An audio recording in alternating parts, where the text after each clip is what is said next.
Esto es Trialogando Experiencias. Un podcast en el que Paola, Rigel y Pinacho abordamos temas educativos. Comenzamos. Hola, bienvenidos a otro episodio de Trialogando Experiencias. El día de hoy tenemos un tema muy interesante que es la inclusión.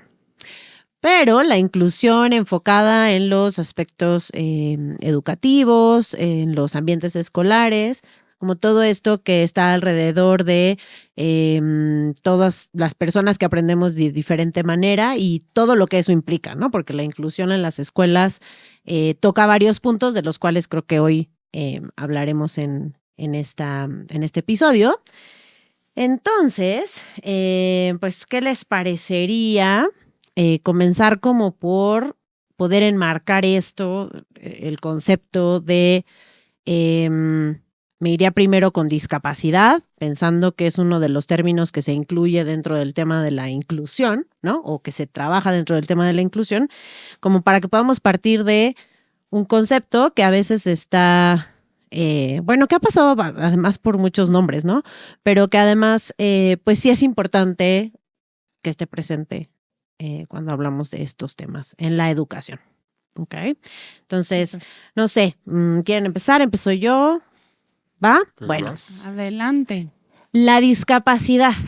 Muchas personas, a veces, incluso ahora, han preguntado como, oye, pero sí se vale decir discapacidad, o decimos mejor capacidades diferentes, o decimos personas con discapacidad, y entonces ahí se genera como un jaloneo de términos, ¿no? El término discapacidad tiene que ver básicamente con estas limitantes, ¿no? Que alguna persona pueda tener, ya sea en el aspecto físico, en el aspecto intelectual o cognitivo, en el aspecto social, o sea, algo que lo limita y no siempre se acota solo a, digamos, esa, no quiero llamarle como... falta de, porque realmente no es una falta de, sino que pueda tener justo una, pues sí es una limitante de algún modo, sino también lo que provoca el entorno respecto a esa persona. Es decir, a veces la discapacidad no es tanto la condición de la persona, sino lo que se genera en el entorno, ¿no? Es decir, el entorno es generador de discapacidad también. Entonces me gusta poner como esos dos puntos, lo que le corresponde a la persona y lo que le corresponde al entorno alrededor del concepto de discapacidad. Con respecto a lo que decías ahorita, como que quede claro esta parte del término correcto es personas con discapacidad. Personas con discapacidad. No es correcto decir discapacitado, no es correcto decir minusválido, cualquier otra cosa que vaya en esa línea no es correcto, es persona con discapacidad. Persona con discapacidad. Y cuando se habla de personas con discapacidad se le pone este término. A veces hay que tener cuidado porque se empiezan a usar como muchos eufemismos, ¿no? Cuando se habla sobre algunos temas. Pero en particular en este caso se antepone la condición de persona. Primero soy persona y después es que tengo una discapacidad.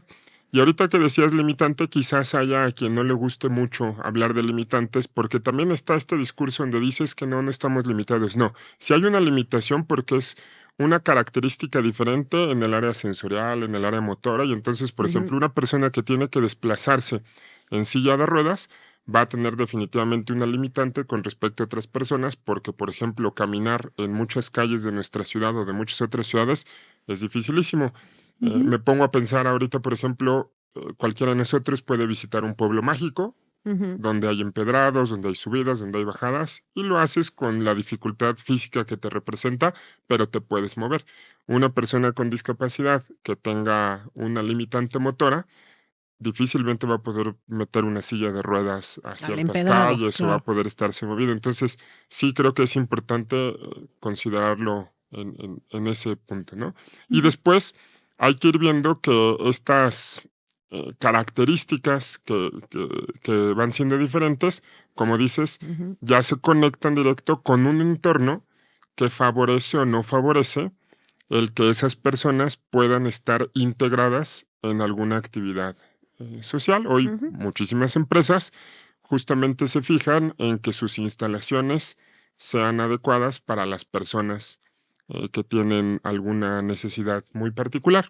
Y entonces aquí es donde también caemos en tener mucho cuidado porque de pronto, bueno, a mí personalmente me genera así como un poco de ruido. Yo he tenido la suerte de trabajar con personas con discapacidad visual. He Ujú. trabajado con muchas personas Ujú.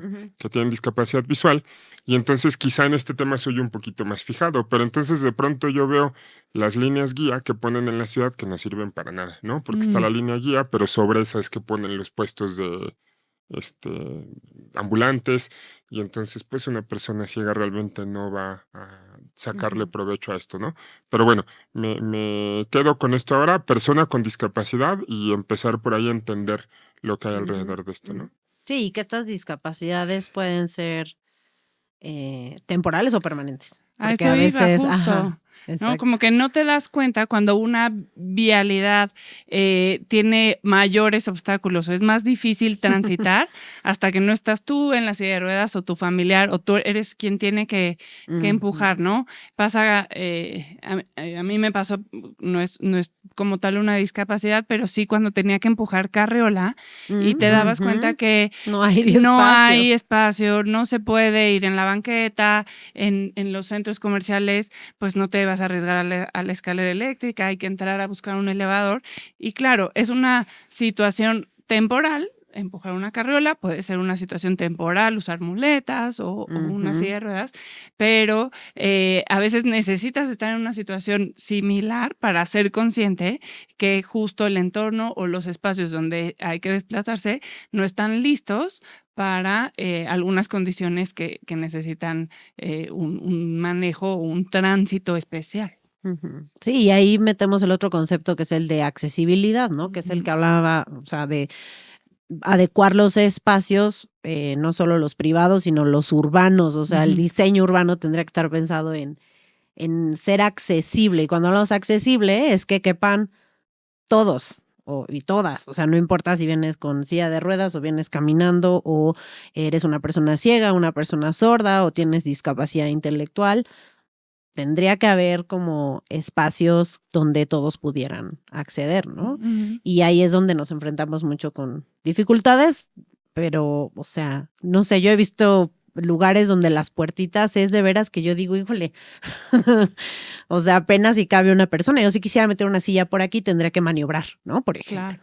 que dices, híjole, pues no están pensados en dar espacio para todos, ¿no? Entonces, creo que ese es un punto que incluso en las escuelas, pues también te enfrentas, ¿no? De repente, bueno, a nosotros nos ha pasado en nuestra experiencia, ¿no? Tener chicos que vienen en silla de ruedas porque tienen parálisis cerebral y de repente te topas con el, ¡ay!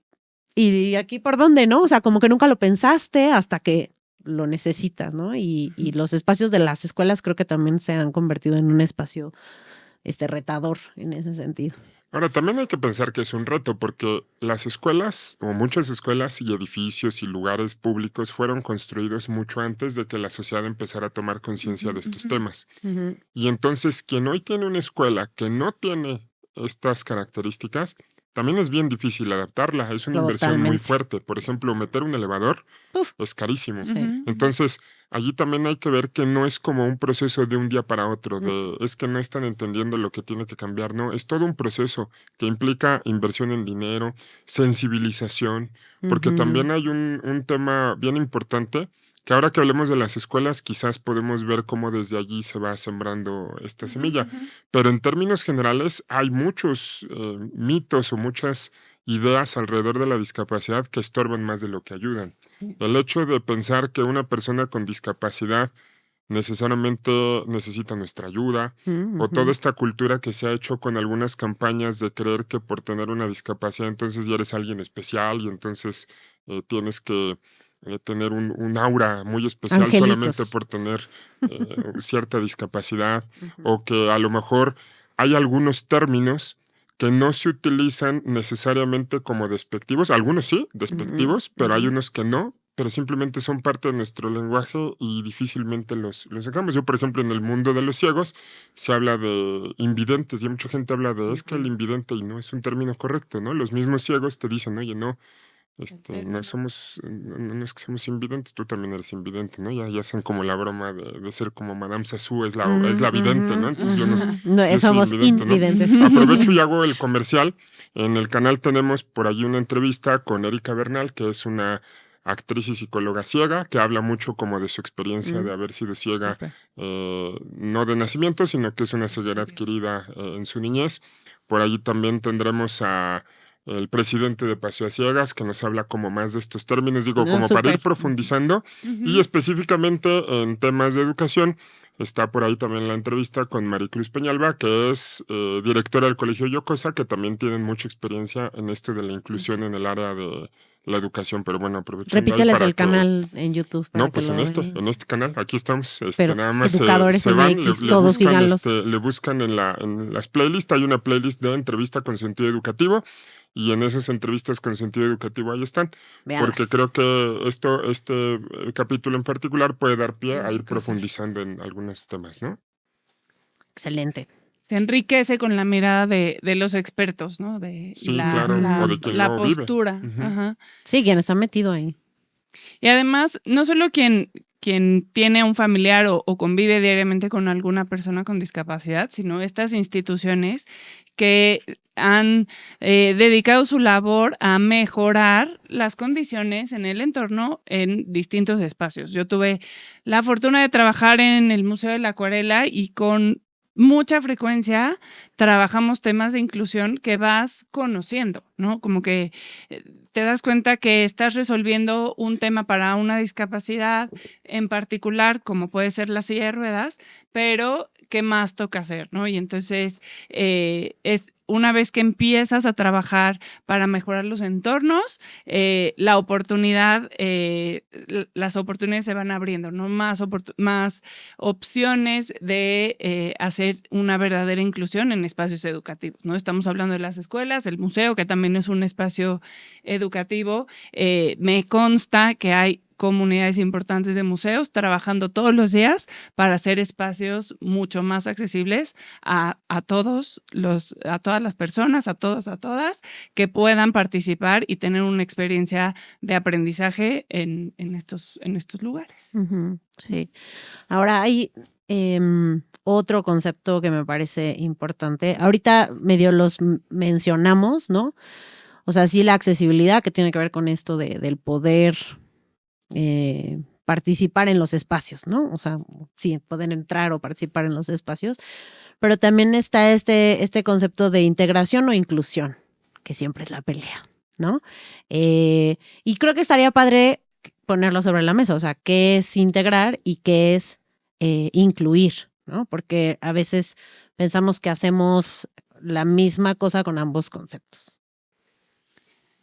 Híjole, yo creo que, bueno, para mí meternos como en esa semántica es complicado porque entonces también hay otras palabras que hoy se utilizan, ¿no? La expansión o cosas de estas que van como desde el enfoque de donde lo veas.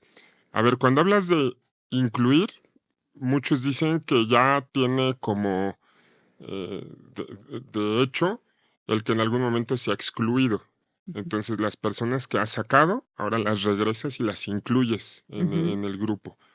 Finalmente es el término como más utilizado o más políticamente correcto. Quizás ahora en las políticas de inclusión se usa ese término de inclusión. Y de hecho en el significado habría que buscar como algunos otros, pero el general, dentro del concepto de inclusión está la integración, ¿no? El integrar finalmente, como el pan integral, es todos los miembros de una sociedad, los metes en un mismo concepto, los metes en una misma idea, en una misma dinámica.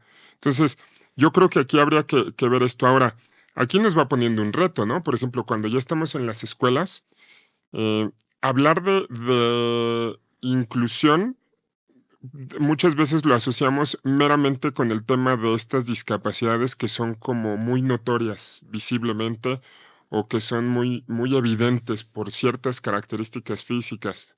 Y claro, si tú metes a una persona ciega a estudiar, es muy notorio que tiene algunas necesidades muy particulares y entonces si no tienes materiales para la persona ciega, difícilmente va a ir avanzando. Pero hay otras que son mucho más silenciosas, mucho más discretas que hoy tenemos en las escuelas y que representan un reto también. Pensar en el espectro autista, ¿no? Entonces, por ejemplo, en el autismo no soy experto, ni a lo mejor ahorita es la idea meternos a eso, pero cuando se habla del espectro autista, se habla de una gama muy amplia de características que puede tener una persona que tiene autismo. Entonces, no es como esas películas en donde nos imaginamos que una persona con autismo tiene características muy particulares como es un genio para la memorización o que de plano no puede convivir absolutamente con nadie. No, hay personas con autismo que son muy funcionales, que pueden convivir, pueden estar en un espacio, pero ciertas características se van notando ya una vez que va participando en diferentes actividades y entonces ahí viene el reto, porque regresando a lo que estábamos diciendo, incluir implica pensar en todas esas cosas que necesito hacer para que todas esas personas puedan estar recibiendo una formación o una educación pensando en las características diferentes. Y ahora viene un reto tremendo, porque para esto también necesitamos especialistas. Los profesores no estamos capacitados y yo me cuestiono un poco si deberíamos estar capacitados porque no es fácil, es toda una especialidad aparte. Entonces, pues un profesor tampoco puede dominar las estrategias pedagógicas que se tengan que aplicar con una persona que tenga una condición en particular. Y entonces, tenemos que un profesor tiene que preparar clases en diferentes grados, en diferentes grupos, y ahora pensar en estas diferencias que se tienen que hacer de manera individual tampoco es tan sencillo. Y entonces, por eso las áreas de especialización que hoy están en las escuelas cumplen un papel importante, pero también hay escuelas que no tienen áreas tan especializadas. Claro. O tienen un psicólogo para 300 chavos, de los cuales quizás 40 necesitan alguna atención en particular y no se da abasto el psicólogo, ¿no? Entonces, es un reto fuerte. Yo creo que históricamente, no sé exactamente años, generaciones, pero sí he visto que la forma de abordar la educación con personas con alguna discapacidad sí ha tenido una época que, si bien lo que se busca es la formación, la educación, sí tiene un toque como de exclusión, un sentido de las escuelas especializadas en atención a personas con alguna condición, ¿no? Escuelas donde solo se incluye a personas con discapacidad visual, ¿no? Por ejemplo, ¿no? Y se enseña a leer, escribir particularmente. Entonces, si bien sí hay como una exclusión, es una especialidad para una atención dirigida, dedicada con las herramientas y con los procesos pedagógicos que cubren las necesidades particulares del grupo, ¿no? Yo creo que hay escuelas y sabemos hoy que hay escuelas especializadas en atención a personas con discapacidad. Sin embargo, también, por el otro lado, las escuelas públicas, privadas, de todos los niveles, también están haciendo un esfuerzo de poder tener más y mejores materiales para hacer de verdad, como decías, un proceso de inclusión, de integración, sin que sea, y coincido contigo, sin que sea fácil y sin que sea de un día para otro, y que tampoco debe ser improvisado, ¿no? No es la buena intención y no es un acto de caridad, sino es un acto de formación, de educación que se necesita trabajar, preparar con especialistas, con asesorías y con un proceso que vaya mejorando en todos los sentidos, ¿no? O sea. Que aquí hay algo importante. Justamente en la entrevista que decía de Maricruz Peñalba, que trabaja en el Colegio Yocosa y tiene mucha experiencia en esto, se menciona esto. A ver, para que una escuela haga un verdadero trabajo de inclusión, se tiene que integrar a un joven con alguna discapacidad con un grupo, una población regular, que tenga unas características normativas, ¿no? Como el general. ¿Por qué?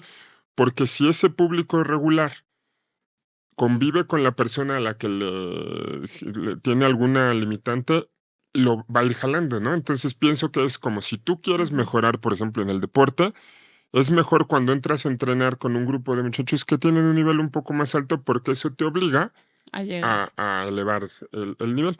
Entonces, va un poco por allí. Si tú tienes una escuela especializada, finalmente se atiende a toda esa población, pero tampoco necesariamente se está haciendo inclusión, porque justamente estás seccionando a ese público en particular. Ahora, Claro. en muchos casos necesitan ciertas cosas muy especializadas. Pienso ahora que decías, una persona con parálisis cerebral. Una persona con parálisis cerebral puede ir en las mañanas a la escuela, pero va a tener que ir con el fisioterapeuta en las tardes. Y entonces necesita un grupo donde pueda trabajar cosas muy específicas para la condición que tiene, que implica motricidad o bueno, trabajo con la Con el motricidad, cuerpo. porque si no, entonces pues tampoco se va a generar las condiciones para que vaya integrándose más a la sociedad, ¿no? No, y a lo mejor no, o sea, por ejemplo, yo he pensado en este chico, no lo iba a lograr, pues su condición físicamente era más bien como para conservar la salud, ¿no? O sea, Ujú. más allá de que pudiera acceder como a movimientos para escribir, ¿no? Bueno, no había la manera, Ujú. ¿no? Pero sí implica un retro porque justo es como em, hasta dónde se hacen estos ajustes dentro de la escuela como para poder cubrir a toda la variedad de estudiantes que pudieras tener en una escuela. O sea, si ya de por sí los normativos son difíciles, ¿no? Ujú. Pensando en un grupo donde hay uno que todavía no le pesca las fracciones y el otro que ya le puedes enseñar álgebra y te pesca perfecto. O sea, Ujú, ujú. como que ya desde ahí dices, híjole, los maestros, ¿no? Cuánta capacitación tienen que recibir, cuánta sensibilización tienen que recibir, eh, hasta qué punto, qué herramientas tendrían que o podrían tener a la mano para poder recibir a qué poblaciones, ¿no? Y yo tampoco estoy en contra de las escuelas que están especializadas. Creo Claro. que, por supuesto que es mejor, ¿no? Porque les dan lo que necesitan. Pero cuando hablamos de estos chicos que sí se pueden incluir o estos estudiantes que sí se pueden incluir al sistema regular, pues nos enfrentamos con ese reto de incluirlos en el término amplio, ¿no? O sea, que puedan participar del aprendizaje, que puedan participar de las condiciones sociales, o sea, que puedan participar de todo lo que la escuela ofrece. Y ahí es donde se vuelve un reto, pues no solo creo que académico, definitivamente creo que es de los menores problemas. Y darse cuenta también, a ver, en una escuela especializada se tienen todas las características y todo va enfocado a esa condición Ujú, que se está Ujú, atendiendo. ujú, Pero también a veces, para entrar en una escuela regular, hay niños que tampoco pueden hacerlo con las características de esa escuela regular. ujú, ujú, Y entonces se habla, por ejemplo, de las personas que funcionan como sombra. ujú. Para quien no lo sepa, una sombra es una persona que está pegado al niño, eh, apoyando las actividades que se hacen y entonces, por ejemplo, el maestro da la instrucción y entonces esta persona que acaba siendo un terapeuta, un ujú. acompañante del niño, le va ayudando a que cumpla a su grado las cosas que se le están pidiendo, porque no podría hacerlo solo y el profesor tampoco puede Dale. estar todo el tiempo con esa persona porque Ujú, tiene otros 20 niños. Entonces, también es bien importante, creo, que se abra mucho el diálogo con los papás, con las mamás, cuando existen estas cosas, para que encuentren el espacio donde de verdad también su hijo se va a ir desenvolviendo. Y aquí es muy importante que sí, independientemente de la escuela, exista todo un trabajo de seguimiento de los especialistas para que vayan haciendo las recomendaciones. Y a mí me ujú, ha pasado en muchas ocasiones. Hay veces que el especialista da una serie de 20 recomendaciones, pero como escuela las revisas y les dices, puedo entrarle con ujú. 10, pero hay 10 que como escuela no te puedo cumplir porque simplemente no me da, ¿no? No me da el personal, no me da La las logística, instalaciones, los tiempos, no se puede. Y entonces sí. aquí es donde es bien importante el diálogo y encontrar un espacio para una persona que de verdad pueda desarrollarse. Ujú, ujú. Sí, no, no es como tan simple o tan sencillo. Y no, y aunque no hay una receta como tal, sí hay esfuerzos que se van haciendo, ¿no? Esta figura de la persona sombra, que normalmente, como dices, es un maestro o una maestra, es algo que ya se conoce, ya se va se va considerando en los espacios educativos, ¿no? Yo tuve la fortuna de dar clases alguna vez donde había dos maestros, persona sombra, y se vuelven unos cómplices, no solo con la persona que están apoyando, sino en un trabajo grupal, en un trabajo incluso como de atención, de disciplina, de reto, porque vas espejeando con otros docentes lo que está sucediendo en el grupo, el aprendizaje. Si alguien necesita ir más rápido, si alguien necesita un poco más de tiempo, es un gran apoyo. A mí me funcionaba súper, súper bien. Sí, y a veces yo recuerdo en alguna ocasión con una persona que trabajaba de esta forma, no se le necesitó. Y entonces la indicación fue, mira, vamos a hacer algo. Tú espérate en sala de maestros y si te necesitamos, vente, porque también eso le va permitiendo que vaya siendo más autónomo. No se necesitó, creo que al principio una vez hubo así como un berrinche muy fuerte en donde sí se le pidió ayuda, sobre todo para contener, ni siquiera porque no se pudiera, pero para ayudar a que se controlara la situación. Y se la pasó en sala de maestros y entonces acabó el semestre y dijimos, pues ya, no es necesario que estés aquí porque está demostrando esta persona que puede avanzar sin necesidad de tenerte aquí. Ya se siente seguro, ya se siente más integrado, ya identifica a sus compañeros, ya identifica a los profesores. A muchos les pasa eso. Como entran a una escuela diferente, no saben muy bien cuáles son las formas o los procedimientos y entonces hasta que no se sienten cómodos se identifican, este es el profesor con el que me puedo acercar, mira, aquí es donde puedo ir a comer algo. Ya que encuentran su espacio, se van sintiendo más cómodos y entonces también va siendo como todo un proceso para ellos, ¿no? Y qué bueno que lo menciono, porque sí hay muchas, o sea, también, no sé si muchas, pero hay experiencias de éxito donde el tener personas con discapacidad en las escuelas nos ayudan a crecer a todos, o sea, incluso a los otros estudiantes y a los maestros, ¿no? Yo siempre les digo a los maestros que si ellos pueden planear o diseñar sus actividades pensando en el que menos puede, ya sea en términos sociales o en términos académicos, ahí caben todos, ¿no? O sea, si ellos logran eso, toda la gama entra ahí, ¿no? Es como tener una puerta grande, o sea, si tienes una puerta grande entran todos, ¿no? Es un poquito lo mismo. Y hay chavos que en esta, pues, inclusión nos ayudan a aprender, a considerar cosas que a veces pensamos que son obvias, ¿no? Por ejemplo, las instrucciones, ¿no? O sea, el tener las instrucciones físicas así en el pizarrón o proyectadas, que a lo mejor lo hacemos porque sabemos que tenemos un alumno que a lo mejor no ve bien, ¿no? Y entonces tenemos que ponerlas gigantes en el pizarrón. Pues eso le ayudó a todos, ¿no? Al despistado, al latoso, al que dice que ve bien pero no ve bien, o sea, a todos les va a ayudar, ¿no? Al que no se acuerda, ya me lo repitieron 4 veces, pero ¿qué era? Pues está ahí, ¿no? Entonces, sí creo que también en algunos casos nos han aportado mucho para entender hacia dónde podría moverse la educación un poco más utópica, ¿no? Pero hacia dónde tendría que moverse y eso también es como súper enriquecedor, ¿no? Porque, les digo, no solamente en términos académicos, sino también sociales, el que ellos al principio, no sé si les ha pasado también eso, pero al principio como que detectan que hay algo distinto en ese compañero, pero no saben qué es, ¿no? Y es como es que es como muy rudo, ¿no? O es como muy, no sé, grita, o sea, ¿por qué grita? ¿No? Y entonces uno en ese proceso como un poco de, bueno, pues si no te gusta que grite, pues acércate y dile, oye, no me grites, ¿no? Oye, no me hables así, golpeado, o no me agarres mi lunch, o sea, tendrías que decirle las cosas. Entonces es un aprendizaje en ambas partes, ¿no? Yo no asumir que el otro se va a comportar como yo me comporto y que si algo no nos gusta no lo podemos decir. Entonces hay experiencias creo que muy enriquecedoras. Y creo que aquí hay algo que importa mucho en estos temas, que el desconocimiento es una barrera bien fuerte para quienes pretenden acercarse a una persona con discapacidad. En muchas líneas, o da miedo lastimar, o da miedo decir algo que vaya a ofender, o simplemente da temor. Yo me acuerdo mucho una experiencia muy bonita. No sé si alguna vez te tocó acompañarme cuando a los chavos de secundaria hace muchos años los llevábamos a PAC, que es un centro especializado en personas con parálisis cerebral, aunque atienden diferentes discapacidades. Pero bueno, llevamos a los chavos y las primeras veces que iban con mucho miedo Ujú. nuestros alumnos. La idea era llegar y pues aprender qué es esa discapacidad y poder hacer un servicio social con ellos.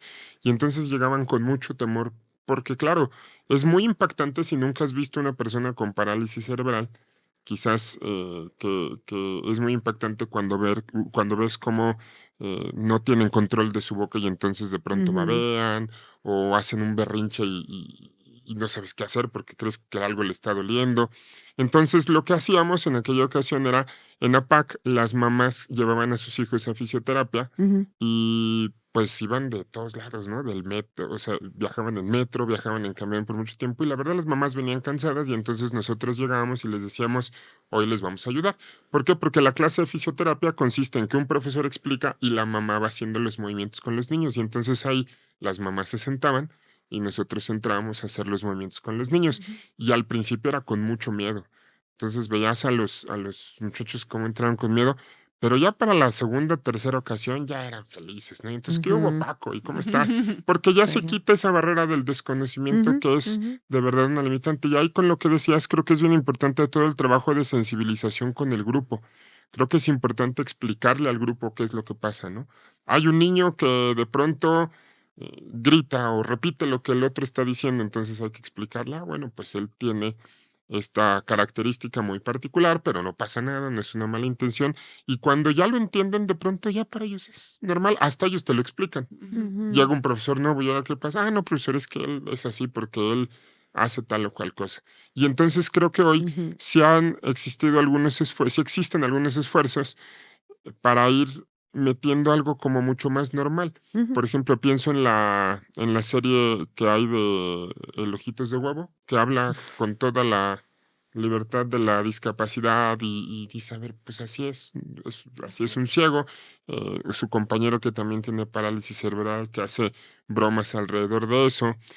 Yo les recomiendo una presentación de stand-up que se llama Avísame si te vas, de Teatro Ciego MX, que está muy padre y que es gente hablando de su discapacidad en tono de broma. Ujú. Entonces, todas estas cosas, ir metiendo como estas cosas que rompen con esa tensión que hay al principio cuando entras con una persona con discapacidad. A mí me pasa muy seguido que cuando alguien por primera vez está con un ciego y le dice, nos vemos después, se siente muy apenada porque dice, ay, ¿cómo le dije, nos vemos? Y no pasa nada, a un ciego le puedes decir, nos vemos después, y a un ciego le puedes decir, ya viste la Ahí te ves. película. Sí, y no pasa nada, o sea, es muy normal, es muy normal, un ciego no se va a ofender por eso, Es ¿no? verdad. Salvo que quizás acabe de quedar ciego y entonces está muy sensible en ese proceso de aceptación, pero no pasa Ujú. absolutamente nada, pero el desconocimiento hace que te apenes y entonces, ching, qué tonto, ¿cómo le pregunté si ya había visto Sí. tal película? ¿Cómo se me ocurre? No pasa nada, ¿no? Lo vamos haciendo cada vez más natural. Y en ese sentido también están las familias, ¿no? O sea, los papás, los hermanos que pues se han sensibilizado en el día a día con pues, la condición y con lo que sí se hace, con lo que no se hace, ¿no? También creo que el contacto con hermanos, con papás, ayuda a este diálogo. Oye, ¿le gusta esto? Oye, los podemos, no sé, ¿no? Si vienen a la casa, necesito preparar algo especial o no, listo, ¿no? O sea, como muy en diálogo, creo que con la persona, y bueno, si es chavito, con la familia, estos procesos de diálogo creo que son los que ayudan a hacer la inclusión dentro de la escuela, fuera de la escuela, ¿no? En las fiestas o en las reuniones o en los eventos sociales que suceden alrededor de la vida escolar, donde, bueno, pues también a las familias nos toca participar de los procesos de inclusión. Y Preguntar tal cual. preguntar como preguntarías a cualquier persona de pronto algo. Si te Oye, gusta, si ¿necesitas algo? ¿Te puedo ayudar de alguna forma? ¿Quieres que te lleve la silla? Hay personas que dicen, yo la llevo, yo me muevo y no necesito que me estén ayudando, no quiero. Hay otros que quizás se sienten cómodos porque se sienten apoyados. Entonces, eso, preguntar, no Ujú. le quita nada. Sí, pero creo que también ese es otro, es otro tema, ¿no? Ujú. Hay papás que, por ejemplo, hablando del espectro autista, pues muchos papás descubren ese diagnóstico cuando los niños ya no están tan pequeños, porque son chavos como súper funcionales y se les nota muy poco o se les nota hasta que llegan, por ejemplo, a la secundaria y se empiezan a ver estas diferencias, ¿no? Con sus compañeros, que es como de... Entonces muchos reciben el diagnóstico ya más grandes y a veces hay papás que se resisten al diagnóstico, ¿no? Y hay otros papás que también me han tocado que dicen, no, o sea, yo voy a traer a mi hijo a esta escuela y yo le voy a presentar a los papás a mi hijo, ¿no? O sea, yo quiero que los papás sepan de mi boca quién es mi hijo. O sea, como para que sepan que somos parte de esta comunidad y que no vamos a ocultar nada. Entonces eso también era alguna experiencia, varias experiencias que tuvimos, que los papás presentaban a otros papás a sus hijos y eso también era como súper enriquecedor, ¿no?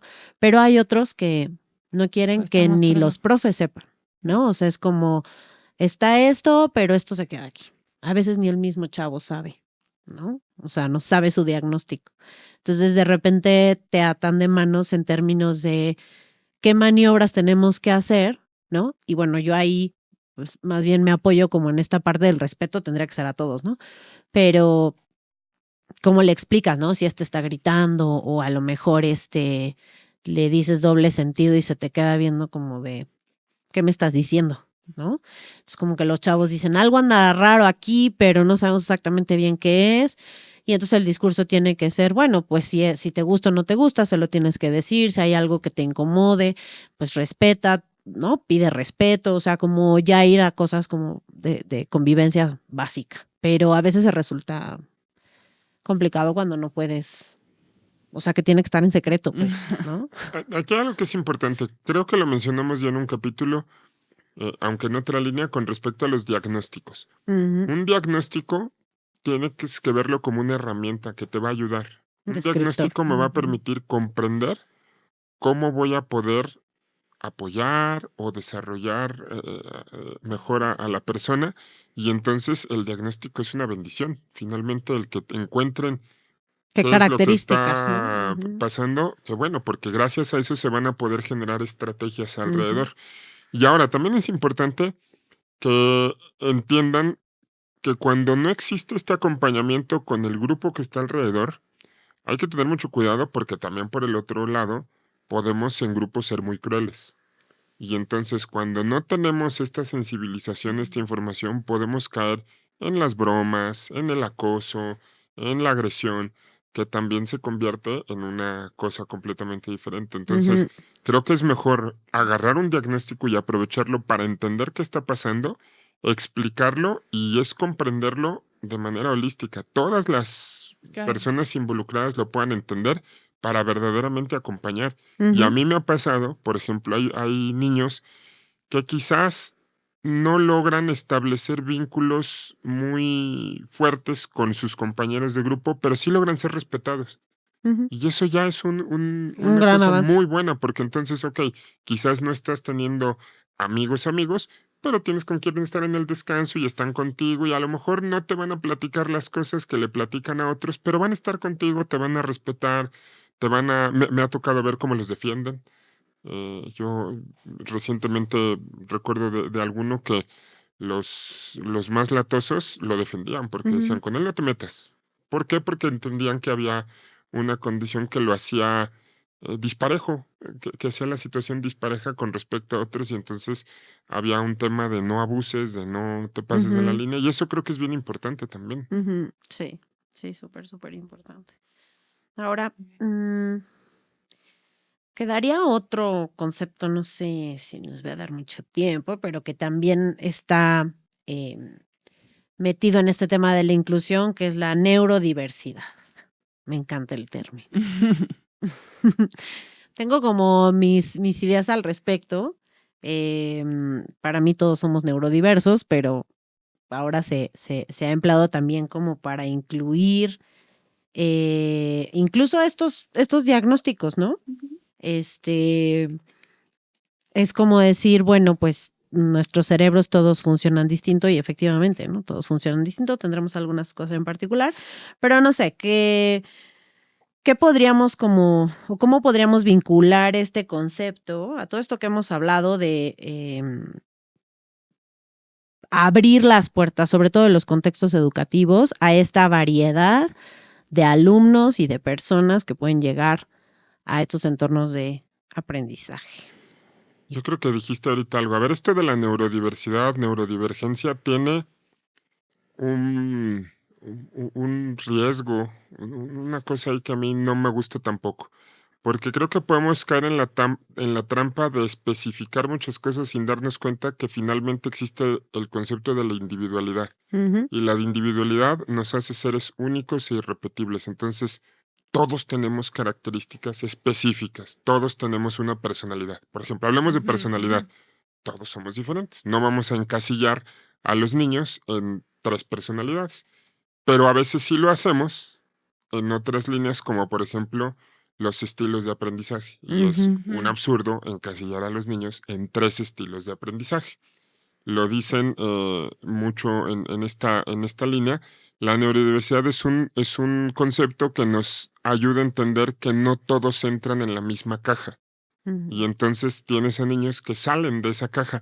Pero si somos muy específicos, te vas a dar cuenta que cada niño tiene su caja. claro. Entonces, ahí creo Ujú. que lo que nos ha ayudado o lo que nos está ayudando este concepto de neurodiversidad es a entender justamente que cuando yo tengo enfrente un grupo, tengo que pensarlo más allá de lo que estoy viendo en la mayoría o de lo Ujú, que percibo en mí mismo.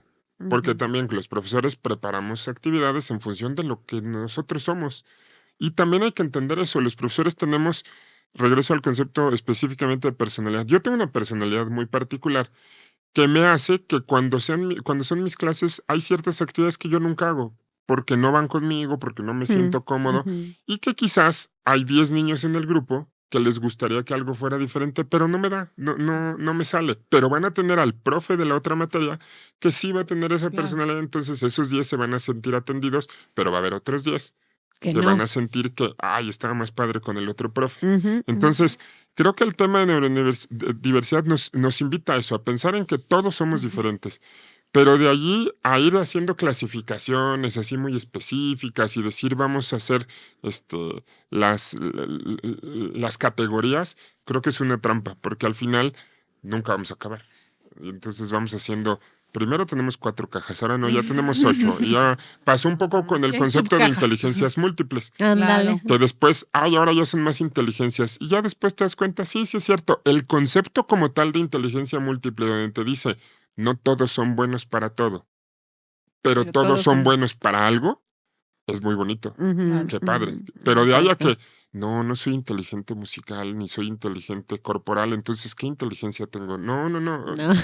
Voy desarrollando o voy descubriendo aquellas cosas en las que sí puedo ser bueno, ¿no? Claro. Creo que por allí, Yo también creo que va por ahí, ¿no? El entender una sensibilidad de que el otro piensa, trabaja, funciona y se motiva de manera distinta, yo creo que esa es la clave, ¿no? Estar sensibles al otro, sin caer en las etiquetas, ¿no? Porque Ujú. eso también, cuando tienes a un grupo de muchas personas, con muchas personalidades, con muchas formas de pensar y de trabajar y de conectar, entonces podemos como etiquetar el grupo de los difíciles o el grupo de los que sí ponen atención, cuando en realidad hay subgrupos y hay personas únicas con las que toca trabajar y llegar a un objetivo, porque tampoco se trata solo de estar y sonreír y entender al otro.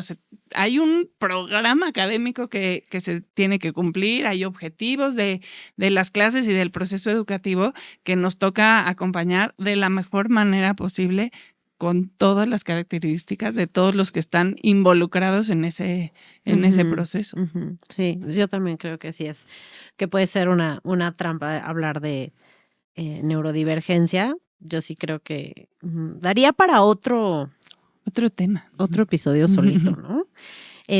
Bueno, para no extendernos más, porque la verdad es que es un tema que ya se ve que nos gusta, la verdad. O sea, sí nos gusta y nos apasiona, y es un tema como retador. ¿Qué podríamos como concluir o no concluir, pero como englobar o rescatar de esta conversación de hoy para que las personas que no se han acercado tanto al tema o que todavía tienen sus dudas, porque hay mucha gente que todavía tiene sus dudas respecto a la inclusión, por ejemplo, en el aspecto o en el ambiente, en los ambientes escolares. O sea, ¿cuál sería como el mensaje, no? O sea, ¿por qué sí, por qué no? ¿Cuáles son estos retos? Quizás simplificarlo en algunas ideas como muy puntuales. No sé si logremos eso. Yo, más que aterrizar en unos puntos, yo quiero agradecer al kinder de mis hijos públicamente, porque un comercial y un abrazo cariñoso. Pero no, hombre, ¿qué kinder es? Venga. Mi kinder en el Pedregal. Okay. Mis hijos vivieron los procesos de inclusión de compañeritos sin saber que estaban haciendo inclusión. Por lo tanto, creo que estaba bien hecha. O sea, fue súper natural. Un ejemplo que siempre cuento, uno de mis hijos tenía compañeros tocayos, uno con una condición, el otro pues seguramente menos evidente, pero uno tenía una condición, un síndrome que era muy evidente. Y entonces, cuando hablaba del nombre y yo quería distinguir entre los tocayos, le preguntaba, pues, ¿cuál ¿Cuál tocayo es? ¿Cuál tocayo? Y yo pensaba que me decir el que tiene el síndrome o el que no tiene el síndrome. Para mí ese era lo evidente. Y mi hijo contestaba, el de la lonchera roja. Lo que él veía de diferente era el color de la lonchera. Entonces, para mí fue un espacio donde mis hijos y las familias que estábamos ahí vivimos la inclusión sin hacerlo tan evidente y tan hay que incluir porque hay que incluir, sino simplemente sucedía porque el entorno, el espacio, el lugar y los procesos de aprendizaje estaban bien hechos, así que qué bonito. Muy bien, muy bien. Yo creo que hay hay de dos. Si quieres entrar en el tema de inclusión o te mantienes en la parte teórica, aprendiendo, estudiando, o le entras. Y le entras. Y para mí, he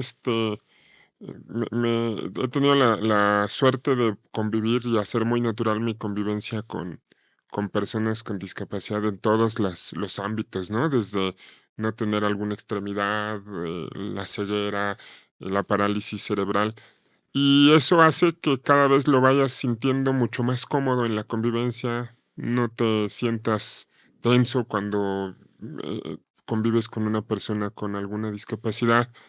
Y también te ayuda a ser mucho más sensible y quizás a compartir un poco esa sensibilidad con otros. Entonces, yo creo que hay que entrarle. Y hoy, desafortunadamente, también algo que no comentamos, pero las asociaciones o los lugares que se centran en apoyar específicamente a ciertas poblaciones vulnerables o a ciertas discapacidades son centros, asociaciones, grupos que necesitan de mucho apoyo. Y casi siempre tienen las puertas abiertas a voluntariado. Entonces yo creo que una buena forma de decir, a ver, quiero aprender más, sí, abre un libro y revísale, pero vete a una de estas asociaciones como voluntario. Éntrale. Yo mencioné ahorita PAC, mencioné Paseo a Ciegas, pero si tú te metes a ver, hay cantidad de personas, los corredores ciegos que necesitan quien entrene con ellos, las personas que van a pasear a los museos y entonces necesitan quien los acompañe, las personas que hacen estos trabajos con sillas de ruedas para estar dando talleres a los niños para hablar de sensibilización. Todas estas cosas son oportunidades para poder meterse al tema de inclusión. Entonces yo propondría eso, entrarle, y eso nos va a educar, nos va a hacer mucho más sensibles y nos va a dar herramientas también para entender la inclusión desde otra perspectiva. Exactamente. Bueno, yo me quedo también con eso. Con si quieren aprender a nadar, métanse al agua, porque no hay de otra forma. Pues muchas gracias. Creo que nos faltó tiempo para seguir platicando de este tema. Van a tener de tarea ver las entrevistas en el canal Educadores MX para que vean las entrevistas que nos compartió Rodrigo, que parecen muy interesantes. Y síganos en Spotify, síganos acá en el canal, pongan sus comentarios y nos vemos la siguiente. Muchas gracias. Esto fue Trialogando Experiencias. No olvides seguirnos en redes sociales. Te esperamos la próxima semana.